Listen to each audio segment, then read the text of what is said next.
नमस्कार, आपका स्वागत है फटाफट खबरों में। मैं हूं आपके साथ भावना रनौट। आज हम लेकर आए हैं हरियाणा के हर छोटे बड़े शहर की सबसे तेज और ताजा खबरें। तो चैनल को सब्सक्राइब कीजिए और वीडियो को कहां से देख रहे हैं कमेंट बॉक्स में बताएं।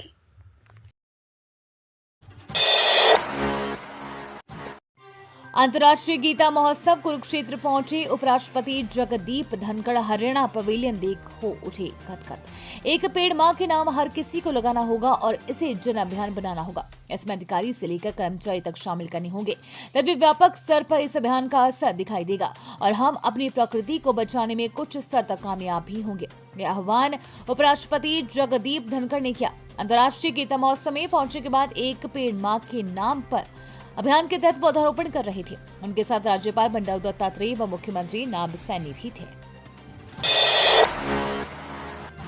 वापस लौटा किसानों का जत्था। कई साथियों के जख्मी होने पर फैसला, एक किसान पीजीआई रेफर। पंजाब के किसान संगठन अपनी मांगों को लेकर फरवरी से शंभू बॉर्डर पर मोर्चा लगाकर बैठे हैं। हरियाणा उन्हें आगे नहीं जाने दे रहा है। 6 दिसंबर को भी किसानों ने आगे बढ़ने का प्रयास किया था, लेकिन पुलिस ने आंसू गैस के गोली दागकर किसानों को पीछे हटने पर मजबूर कर दिया था। फिर किसान दिल्ली की तरफ बढ़े। केबीसी शो में 12.5 लाख जीतकर टोहाना में घर लौटी कैंसर पीड़िता बोली, ज्ञान काम आया। लगातार 24 साल से केबीसी में आने का प्रयास कर रही तथा कैंसर को हराने के लिए लड़ रही टोहाना के जैन गली की रहने वाली सेडिका परिवार से महिला सरिता सिंगला ने टीवी शो कौन बनेगा करोड़पति में 12.50 लाख रुपए जीते हैं। महिला अपने पति के साथ मुंबई से टोहाना आ चुकी हैं। उन्होंने महानायक अमिताभ बच्चन के सामने हॉट सीट अपनी इस बीमारी का जिक्र किया। उधर उनके पति शिव कुमार का कहना है कि रुपए जीतने से ज्यादा उनको केबीसी शो में जाकर अपने सपने पूरे को लेकर खुशी हुई है। वहीं दादी को इस मुकाम तक ले जाने में उनकी पोती का पूरी सहयोग है, जो ग्रीन वैली स्कूल की छात्रा। राहुल गांधी के बयान पर अनिल विज का पलटवार, कहा उम्र हो गई है, अब समझदारी दिखानी चाहिए। हरियाणा सरकार में मंत्री अनिल विज ने लोकसभा में विपक्ष के नेता राहुल गांधी के हालिया बयान पर तीखी प्रतिक्रिया दी है। विज ने कहा कि राहुल गांधी के ऐसा कहने का आधार क्या है, अब उनकी उम्र हो गई है, उन्हें इतनी बात समझनी चाहिए। अनिल विज ने राहुल गांधी पर निशाना साधते हुए कहा कि उनकी बयानबाजी अक्सर तथ्यों पर आधारित नहीं होती और इससे राजनीतिक माहौल खराब होता है। हरियाणा का कुंडली एनसीआर का ऐसा छठा शहर जहां रफ्तार भरेगी दिल्ली मेट्रो। नए कॉरिडोर में कितने होंगे स्टेशन? दिल्ली एनसीआर के लोगों के लिए केंद्र सरकार ने मेट्रो के नए रिठाला कुंडली कॉरिडोर को मंजूरी दे दी है। नए कॉरिडोर की मंजूरी के बाद हरियाणा का कुंडली एनसीआर का ऐसा छठा शहर बन जाएगा जहां मेट्रो रफ्तार भरेगी। अभी तक एनसीआर के नोएडा, गुड़गांव, गाजियाबाद, रिठाला, बहादुरगढ़ और फरीदाबाद में मेट्रो सेवा चालू है। पीएम मोदी राजस्थान में करेंगे वैश्विक निवेशक सम्मेलन का उद्घाटन। हरियाणा में शुरू होगी एलआईसी की बीमा सखी योजना। प्रधानमंत्री नरेंद्र मोदी राजस्थान में राइजिंग राजस्थान वैश्विक निवेशक सम्मेलन 2024 का उद्घाटन करेंगी और इस दौरान वो मुख्य अतिथि के रूप में इस कार्यक्रम को संबोधित भी करेंगे। प्रधानमंत्री कराली ने रविवार को एक बयान में ये जानकारी दी। देश में नंबर 1 बना ये राज्य, जाने एक्सप्रेसवे मामले में हरियाणा को कैसे मिली टक्कर। देश में सड़क कनेक्टिविटी के लिए एक्सप्रेसवे का जाल बिछाया जा रहा है, जिसमें नंबर 1 उत्तर प्रदेश बन गया। यूपी में कुल 13 एक्सप्रेसवे है, जिनमें से 7 एक्सप्रेसवे पर निर्माण कार्य चल रहा है और 6 एक्सप्रेसवे जनता के लिए खुल गए हैं। सभी 13 एक्सप्रेसवे की कुल लंबाई 3200 किलोमीटर है। अब सवाल उठता है कि एक्सप्रेसवे के मामले में यूपी कैसे हरियाणा को टक्कर देगा। एक्सप्रेसवे के मामले में हरियाणा को यूपी ने पीछे छोड़ दिया है। उत्तर प्रदेश में कुल 13 एक्सप्रेसवे है, जबकि हरियाणा में इसकी संख्या 11 है। ये एक्सप्रेसवे सिर्फ अपने राज्य को ही नहीं बल्कि दूसरे राज्यों को भी जोड़ते हैं, जिससे लोग बिना ट्रैफिक और कम समय में एक स्थान से दूसरे स्थान पर पहुंच जाते हैं। हरियाणा की लड़कियों ने एनवीएस को 55 अंकों से हराया। शहर के भीम स्टेडियम में 68वीं राष्ट्रीय स्कूली कबड्डी खेलकूद प्रतियोगिता का आगाज शनिवार को हुआ। स्पर्धा दिन के प्रथम दिन के मुकाबलों में हरियाणा के लड़कों व लड़कियों का जलवा रहा। प्रथम दिन का पहला लड़कियों का मुकाबला हरियाणा और एनवीएस टीम के बीच खेला गया। मुकाबले में हरियाणा की लड़कियों ने शानदार प्रदर्शन करते हुए एनवीएस को 55 अंकों से हराकर जीत हासिल की। वहीं हरियाणा के लड़कों का पहला मुकाबला दादर नगर हवेली टीम के साथ हुआ। लड़कों के पहले मैच में हरियाणा टीम ने दादर नगर हवेली को 42 अंकों से हराकर मैच को अपने नाम किया। गुरुग्राम वासियों की नए साल से बढ़ेगी मुश्किलें। ऑटो चालकों पर लागू हो रहा नया नियम, सफर में आएगी दिक्कतें।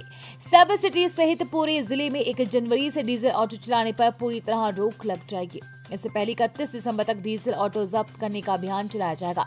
इस बारे में उपायुक्त अजय कुमार ने शनिवार को अधीनस्थ अधिकारियों के साथ बैठक की। उन्होंने सभी एसडीएम, क्षेत्रीय यातायात प्राधिकरण के सचिव व पुलिस विभाग के अधिकारियों से कहा कि 31 दिसंबर के बाद सड़कों पर कहीं भी डीजल ऑटो नहीं दिखने चाहिए। किसी राज्यसभा भेजेगी बीजेपी, मोहनलाल बड़ोली ने कर दिया साफ, मोदी रत्न, मोदी मित्र उपाधि से कौन होंगे सम्मानित। हरियाणा के विधानसभा चुनाव में 55 लाख से अधिक वोट हासिल करने वाली भाजपा 50 लाख सदस्य बनाने के लक्ष्य के विपरीत सिर्फ 30 लाख सदस्य ही बना पाई है। कई सांसदों और विधायकों द्वारा पार्टी के सदस्यता अभियान से अपेक्षित रुचि नहीं लेने के कारण ऐसी स्थिति बनी है। सांसदों का 30,000, लोकसभा व विधानसभा चुनाव लड़ने वाले उम्मीदवारों को 20,000, चेयरमैनों को 5,000, प्रदेश के कार्यकारिणी सदस्यों को 3,000 तथा जिले के पदाधिकारियों को 1,500 सदस्य बनाने का दायित्व पार्टी की ओर से सौंपा गया था। भिवानी में नशा के खिलाफ एकजुट हुआ सर्व समाज, महापंचायत में लिया निर्णय, 11 सदस्यीय कमेटी का हुआ गठन। भिवानी नशा के खिलाफ भिवानी में महापंचायत में सर्व समाज एकजुट हो गया है, जिसमें नशे के खिलाफ एक विशेष अभियान चलाने का फैसला लिया है। अमर उजाला के महाअभियान नशा के विरुद्ध युद्ध का भी महापंचायत में मौजूद समाज के प्रबुद्ध जनों ने सराहना करते हुए इसका पुरजोर समर्थन किया। रविवार को हनुमान गेट स्थित स्वामी जीतू पतित पावन पाठशाला में सर्व समाज की महापंचायत आयोजित की गई, जिसमें प्रशासन के सहयोग से नशा के खिलाफ एक विशेष अभियान चलाने पर सहमति बनी। महापंचायत में प्रबुद्ध लोगों की 11 सदस्यीय कमेटी का गठन किया गया। महापंचायत की अध्यक्षता साधुराम इंदौरा ने की। महापंचायत के उपरांत सर्व समाज के लोगों ने भिवानी महेंद्रगढ़ लोकसभा क्षेत्र से सांसद चौधरी धर्मवीर सिंह के निवास पर पहुंचकर मांग पत्र भी सौंपा। राजनीति। हरियाणा पीएम किसान सम्मान निधि से खुशहाल हुई रेवाड़ी के किसानों की जिंदगी। हरियाणा के रेवाड़ी में पीएम किसान सम्मान निधि योजना की वजह से किसानों की जिंदगी में खुशहाली आई है।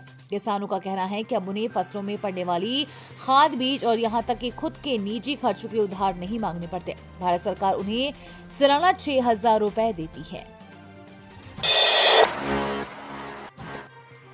हरियाणा में एक ही परिवार के 4 लोगों की धारदार हथियार से काटकर हत्या, रात में सोते समय दिया गया वारदात को अंजाम। हरियाणा के कुरुक्षेत्र में बीती रात एक ही परिवार के 4 लोगों की हत्या कर दी गई। वहीं एक बच्चे की हालत गंभीर है। मृतकों में पति, पत्नी, उनका बेटा और बहू शामिल है। बुजुर्ग दंपति की गर्दन पर तेज धारदार हथियार से हमला करने के निशान है। वारदात के वक्त सभी अपने अपने कमरों में सो रहे थे। इस वारदात की जानकारी सुबह हुई जब परिवार का कोई भी सदस्य घर से बाहर नहीं निकला। पड़ोसियों ने इसकी सूचना पुलिस को दी। परिवार के 2 सदस्य खून से लथपथ हालत में मिले। मृतकों की पहचान शाहबाद के 11 गांव के रहने वाले नैब सिंह, उनकी पत्नी अमृत कौर, बेटा दुष्यंत, बहू अमृत कौर के रूप में हुई है, जबकि नैब सिंह का पोता केशव 13 साल का घायल है।